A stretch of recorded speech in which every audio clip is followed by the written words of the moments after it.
Recentemente, eu trouxe para o canal um vídeo mais longo sobre Elden Ring, onde Kadashi e eu abordávamos de maneira mais objetiva, claro que cada um com sua opinião, se é preciso ou não um modo fácil nos jogos da From.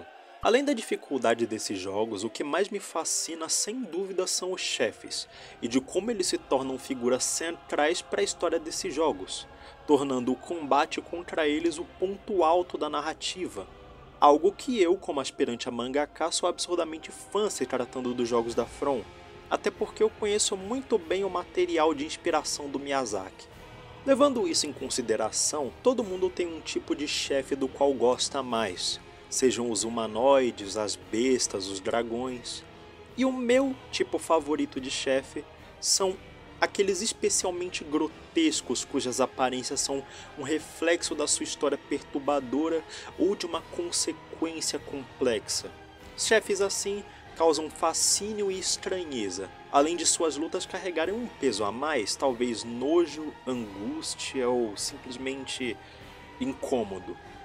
Sério, cá entre nós, alguns desses chefes têm o potencial de serem muito irritantes.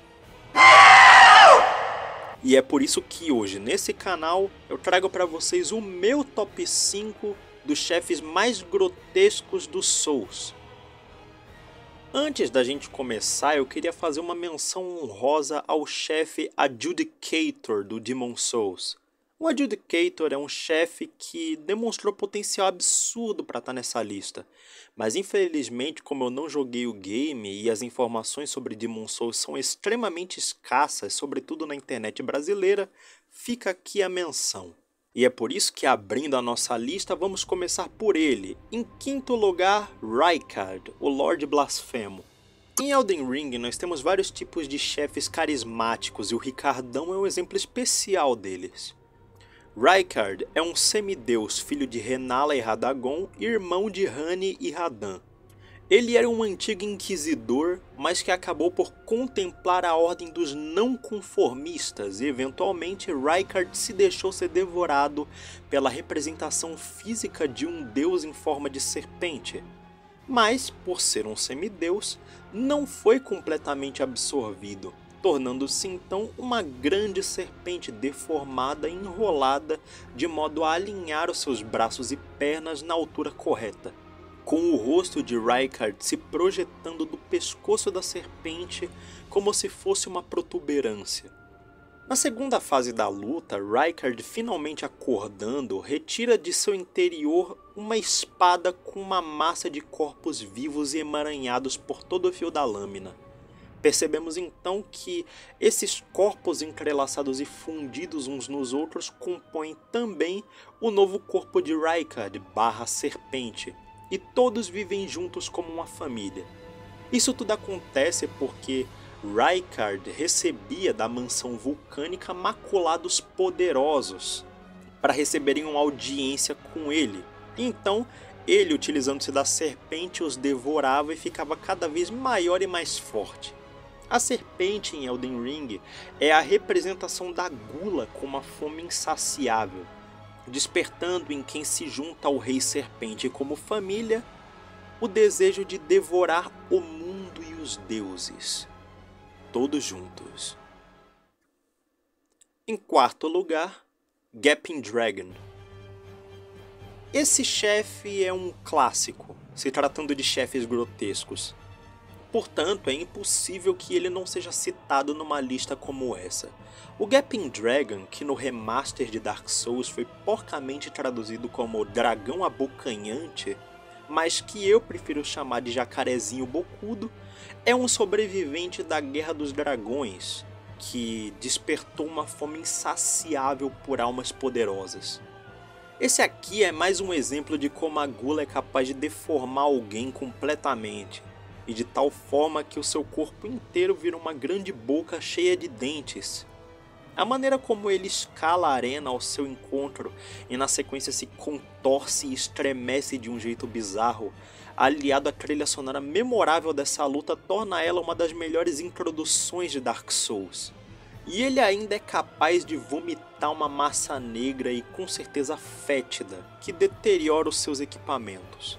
Definitivamente um dos chefes já feitos. Em terceiro lugar, mais um chefe de Dark Souls, dessa vez o Dark Souls 3, nós temos Aldrich, o Devorador de Deuses.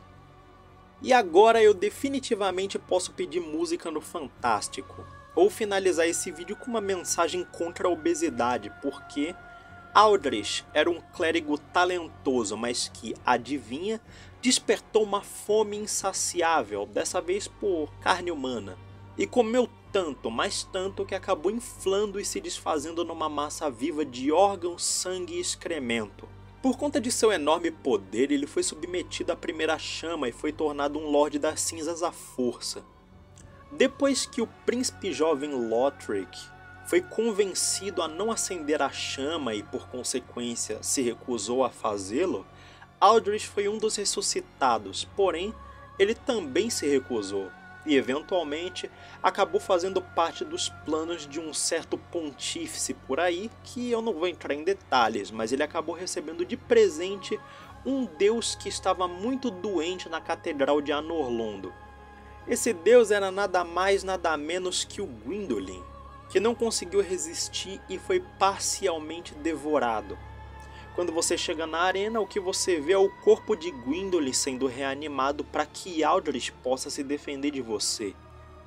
Gwyndolin da metade para baixo comporta Aldrich, que dá a impressão de ser uma enorme cauda, mas que, se olhado de perto, é uma massa negra de ossos, carne apodrecida e, sei lá, excremento.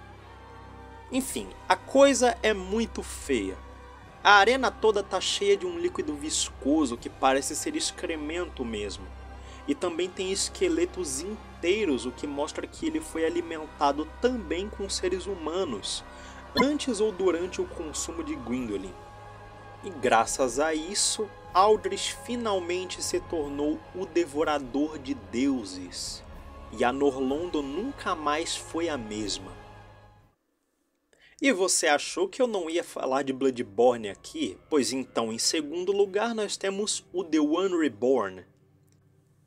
E finalmente chegamos no caso de alguém que não é guloso, embora eu não saiba se esse chefe pode ser rotulado como alguém.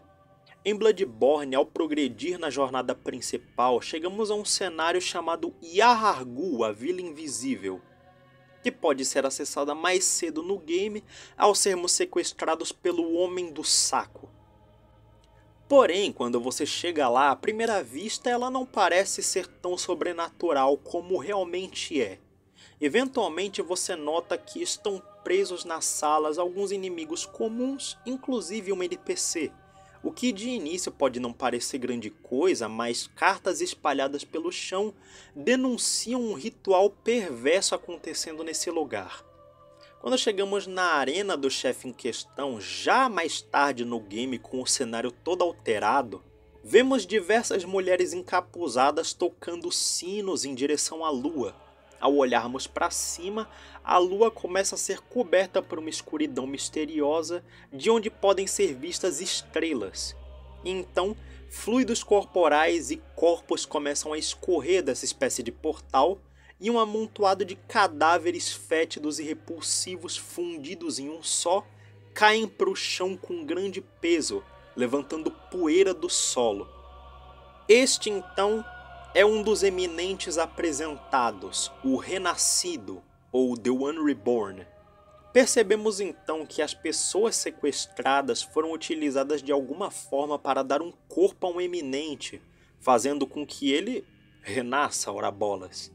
Isso porque eminentes podem sobreviver em diferentes estados da matéria, ou apenas com as suas consciências, ou até em forma de som, como é o caso de Odon e Mergo.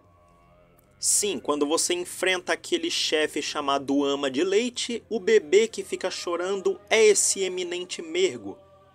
Olhando mais de perto o The One Reborn, os corpos fundidos parecem formar uma base no centro, que dá origem ao que parecem ser duas colunas vertebrais que conectam cada lado da base central do corpo, uma com um par de braços e a outra com um par de pernas, com o lado que possui braços tendo um torso humanoide que comanda toda aquela massa. Inicialmente não dá para entender nem um pouco a movimentação dessa coisa, mas eventualmente você percebe que aquilo é uma forma quadrúpede. De todas as formas de Bloodborne, isto é, diferentes formas de licantropia, seres subterrâneos, cães infernais e, é claro, alienígenas de todos os tipos e tamanhos, o The One Reborn é um tipo especial, não por ser um bom chefe, mas por todo o contexto em que ele é apresentado.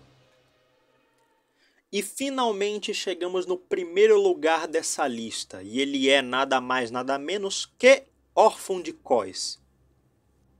Calma, antes de você me xingar dizendo que tem o Ludwig, que não sei o que, me permita explicar uma coisinha.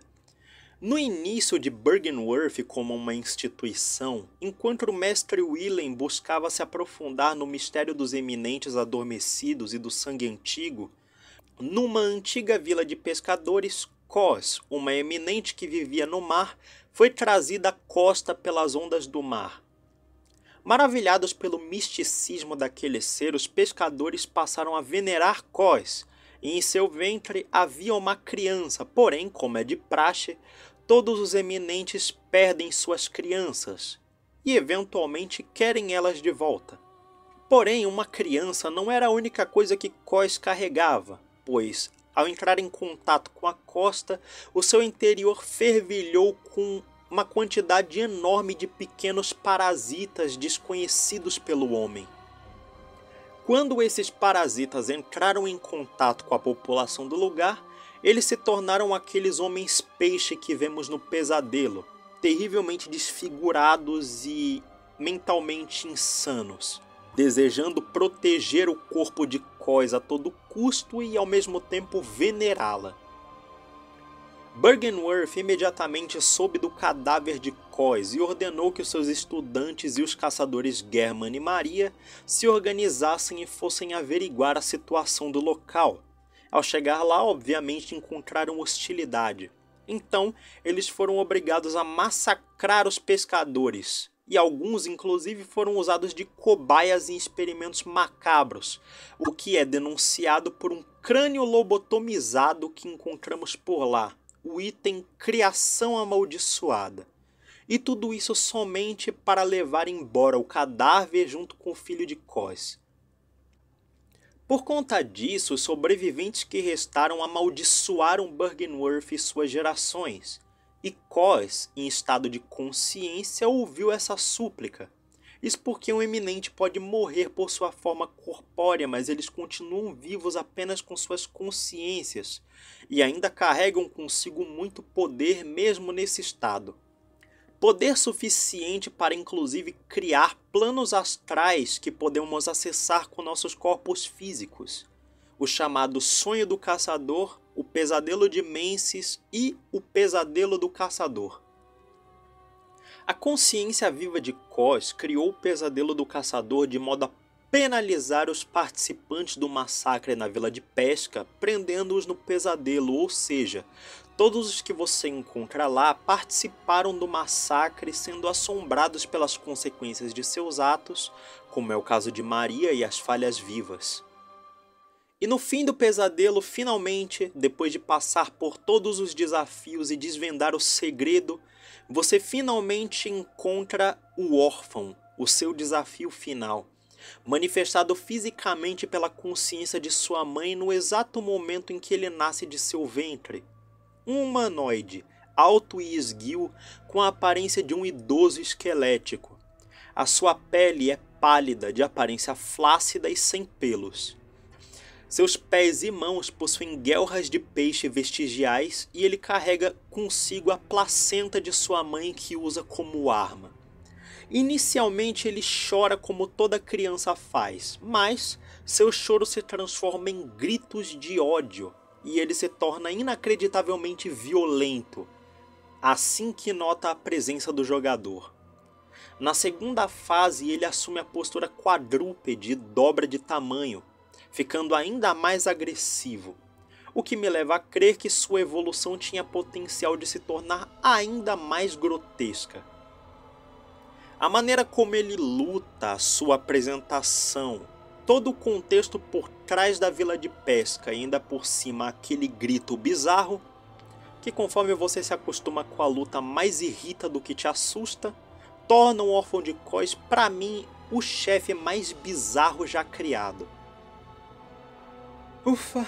E finalmente chegamos ao fim desse vídeo. Eu espero de coração que você tenha gostado e não se esqueça de deixar o gostei e de compartilhar esse vídeo para chamar mais gente para o canal.